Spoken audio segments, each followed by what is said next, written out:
پڑھیں اللہم صلی علی سیدنا مولانا محمد طب القلوب و دوائها وعافیۃ الابدان و شفائها و نور الابصار و ضیائها وعلی آلہ و صحبہ وبارک وسلم صلاۃ و سلام علیک یا رسول اللہ صلی اللہ علیہ وسلم۔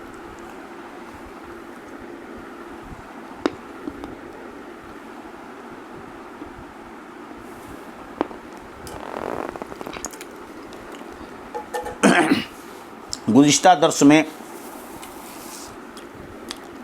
استنجا کے بیان کو جب ہم نے شروع کیا تھا تو احادیث کریمہ اس کی مختصر تشریح آپ حضرات کے سامنے پیش کی تھی۔ اب آج مختصر مسائل پر گفتگو ہوگی۔ یاد رہے کہ جب پاخانہ پیشاب کو کوئی جائے تو مستحب ہے کہ پاخانے سے باہر یہ دعا پڑھ لے،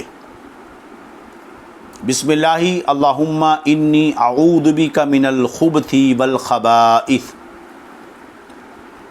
یہ دعا پڑھنا مستحب ہے، اور حدیث پاک آپ نے سنی کہ حضرت علی کے مرتضی رضی اللہ عنہ کی کہ شیطان کی آنکھ اور بندے کی شرمگاہ کے درمیان پردہ یہ آیت کے پڑھ لینے سے یہ دعا پڑھ لینے سے پردہ حائل ہو جاتا ہے کہ شیطان بندے کی شرمگاہ کو نہیں دیکھ سکتا اور نہ ہی اس کے ساتھ کھیل کر سکتا ہے۔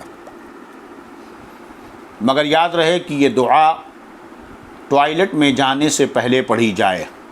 ٹوائلٹ کے اندر یا باتھ روم کے اندر غسل خانے میں ذکر و اذکار کرنے، دعا پڑھنے کی اجازت نہیں ہے۔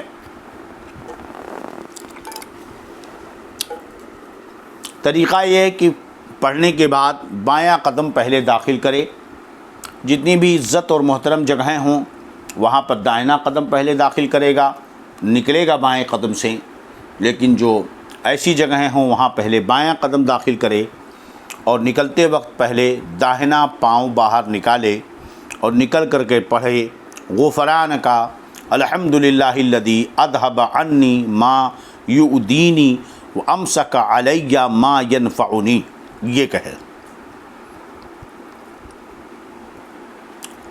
پاخانہ پیشاب پھرتے وقت یا طہارت کرنے میں نہ قبلہ کی طرف منہ کرے نہ ہی پیٹھ۔ یاد رہے کہ یہ حکم عام ہے، چاہے مکان کے اندر ہو یا میدان میں ہو۔ اگر بھول کر قبلہ کی طرف منہ یا پیٹھ کر کے بیٹھ گیا تو یاد آتے ہی فوراً چہرہ بدل دے، رخ بدل دے، اس میں امید ہے کہ فوراً اس کے لیے مغفرت فرما دی جائے گی۔ ہمارے مذہب حنفی میں کسی بھی صورت میں کہیں پر بھی ہو قبلہ کی طرف چہرہ یا پیٹھ کر کے پیشاب یا پاخانہ پھرنا یہ جائز نہیں ہے۔ اسی طرح بچے کو پاخانہ پیشاب پھرانے والے کو مکروہ ہے کہ اس بچے کا منہ قبلہ کو ہو، یہ پھرانے والا گنہگار ہوگا۔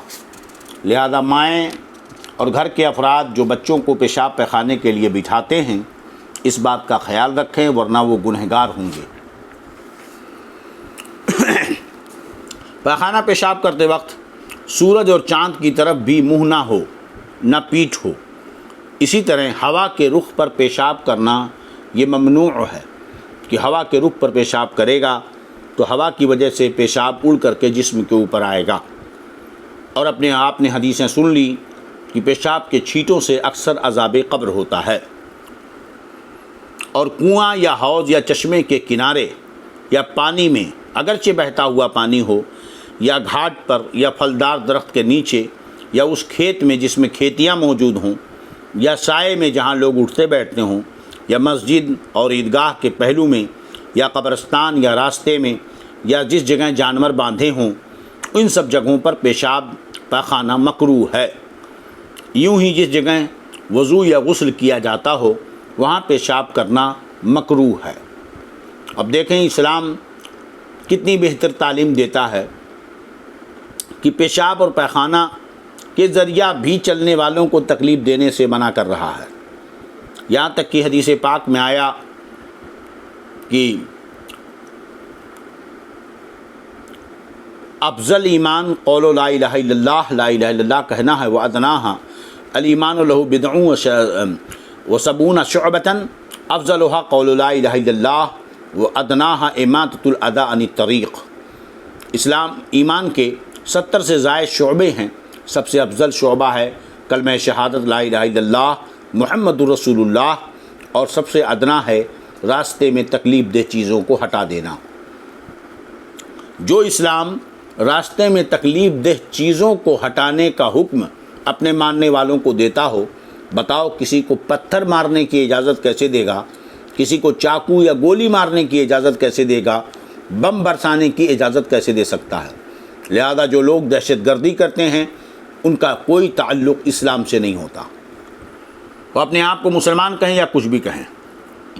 چلیے خیر، خود نیچی جگہ بیٹھا ہو اور پیشاب کی دھار اونچی جگہ کرے، یہ بھی ممنوع ہے کہ پیشاب نجاست غلیظہ ہے، بہہ کر کے پیروں پر کپڑوں میں آ کر لگے گا۔ اسی طرح ایسی سخت زمین پر جس سے پیشاب کی چھینٹیں اڑ کر آئیں پیشاب کرنا ممنوع ہے۔ ایسی جگہ کو کروید کر نرم کر لے یا گڑھا کھود کر پیشاب کرے۔ اگر نرم جگہ نہیں مل رہی ہے، ہر جگہ سختی ہی سخت زمین ہے، تو اسے کھود کر نرم کر لے یا گڑھا کر لے اور اس کے بعد پیشاب کرے۔ کھڑے ہو کر یا لیٹ کر یا ننگے ہو کر پیشاب کرنا مکروہ ہے۔ نیز ننگے سر پاخانہ پیشاب کو جانا یا اپنے ساتھ ایسی چیز لے جانا جس پر کوئی دعا یا اللہ و رسول یا کسی بزرگ کا نام لکھا ہو ممنوع ہے۔ یوں ہی پیشاب پیخانہ کرتے وقت بات چیت کرنا بھی مکروہ ہے۔ یہیں سے سارے مسائل حل ہو گئے کہ ٹوپیوں پر نالے پاک کا نقشہ، گنبد خضرا کا نقشہ، گنبد غوث اعظم، گنبد خواجہ، گنبد اعلیٰ حضرت، یا جو ہے کوئی متبرک چیز لکھی ہو، نقشے بنے ہوں چاند کے اسلامی جھنڈوں کے، تو ایسی ٹوپیاں پہن کر نہیں جانا چاہیے۔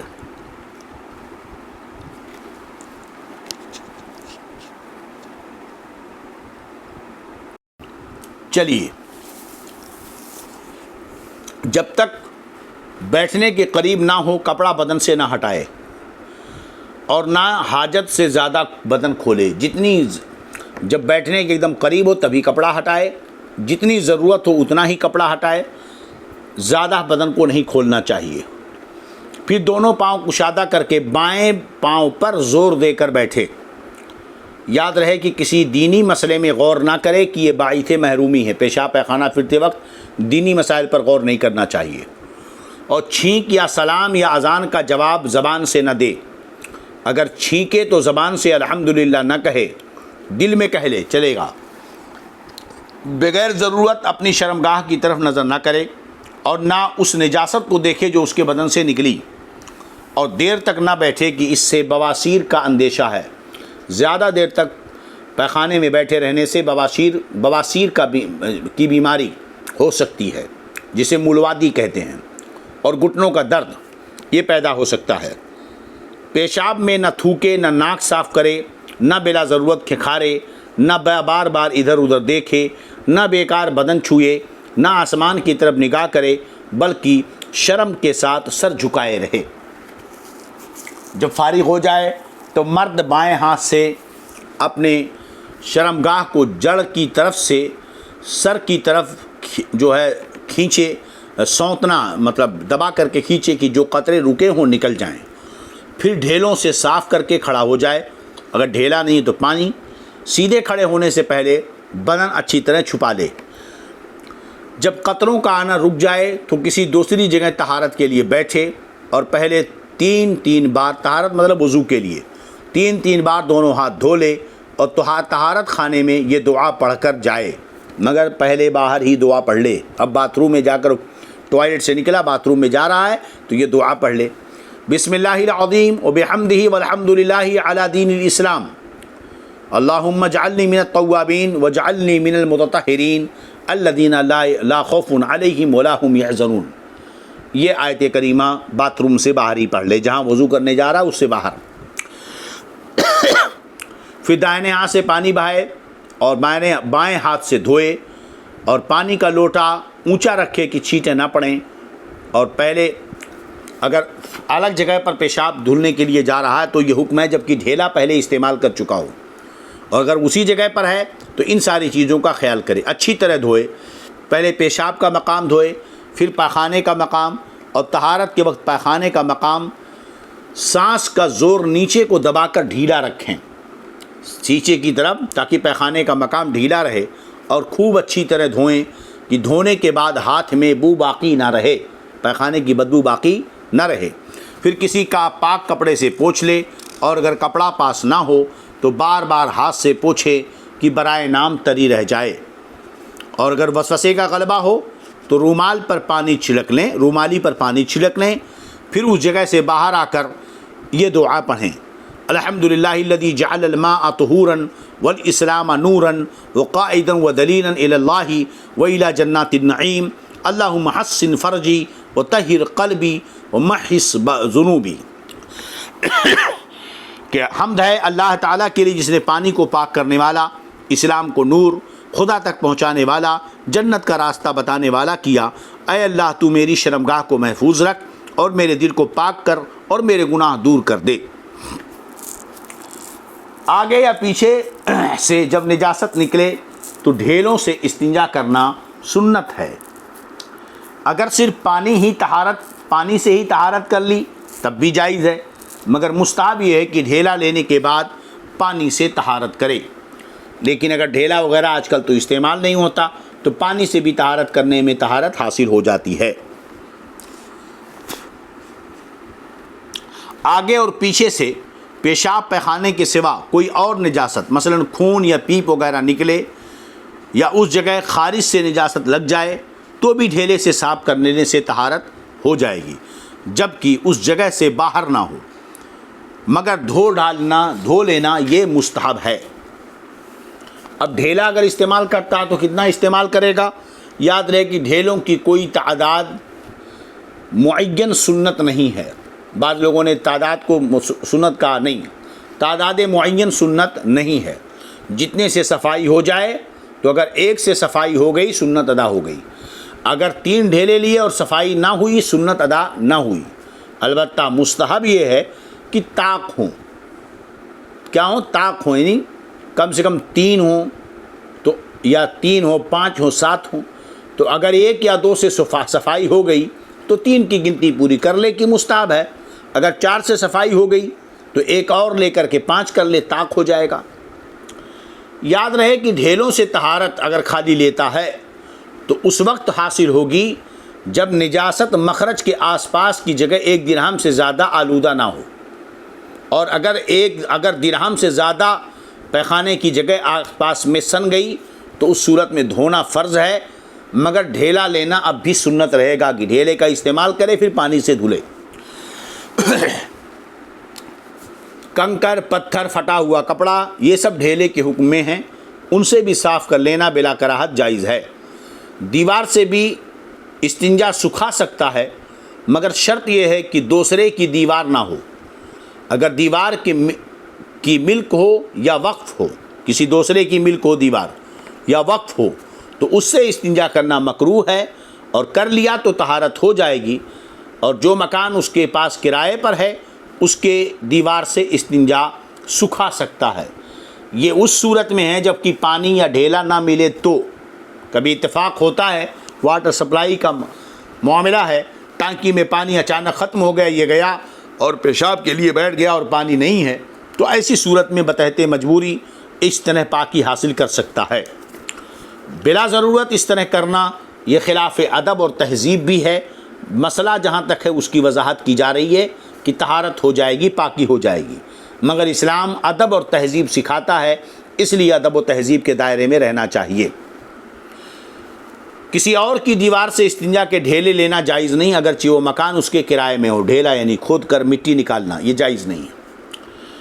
البتہ ہڈی اور کھانے اور گوبر اور پکی اینٹ اور ٹھیکرے اور شیشے اور کوئلہ اور جانور کے چارے سے اور ایسی چیز سے جس کی کچھ قیمت ہو، کوئی چیز جس کی کچھ قیمت ہو، اگرچہ 1 آدھ پیسہ ہی صحیح، ان چیزوں سے استنجا کرنا مکروہ ہے۔ اسی لیے ٹشو پیپر وغیرہ سے استنجا کرنا مکروہ ہے۔ ایک تو یہ کہ وہ لکھنے کے لائق ہے، اور ایک کاغذ ہے، دوسرے اس کی کوئی قیمت ہے۔ کاغذ سے استنجا کرنا منع ہے، اگرچہ اس پر کچھ لکھا نہ ہو، یا ابو جہل ایسے کافر کا نام لکھا ہو تب بھی نہیں جائز ہے۔ دائنے ہاتھ سے استنجا کرنا مکروہ ہے، اگر کسی کا بایاں ہاتھ بیکار ہو گیا ہو تو اسے داہنے ہاتھ سے مجبوراً جائز ہے۔ اسی طرح شرمگاہ کو داہنے ہاتھ سے چھونا یا داہنے ہاتھ میں ڈھیلا لے کر اس پر گزارنا یہ بھی مکروہ ہے۔ جس ڈھیلے سے ایک بار استنجا کر لیا اسے دوبارہ کام میں لانا مکروہ ہے، مگر دوسری کروٹ اس کی صاف ہو تو اس سے کر سکتے ہیں۔ ڈھیلا بڑا تھا، ایک طرف سے سکھایا، دوسری طرف اگر صاف ہے تو اس سے بھی سکھا سکتا ہے۔ اب یہاں پر ڈھیلے وغیرہ کا عام استعمال نہیں ہے، اس لیے ٹھنڈیوں اور گرمیوں میں ڈھیلوں کے استعمال کرنے کے الگ الگ طریقے ہیں، ہم سمجھتے ہیں کہ اس کو یہاں بیان کرنے کی ضرورت نہیں ہے۔ آج کی گفتگو بس اتنی ہی، انشاءاللہ بقیہ گفتگو دوسرے درس میں کی جائے گی۔ اللہ رب العزت دارین کی سعادت برکت رحمت عطا فرمائے۔ السلام علیکم ورحمۃ اللہ وبرکاتہ۔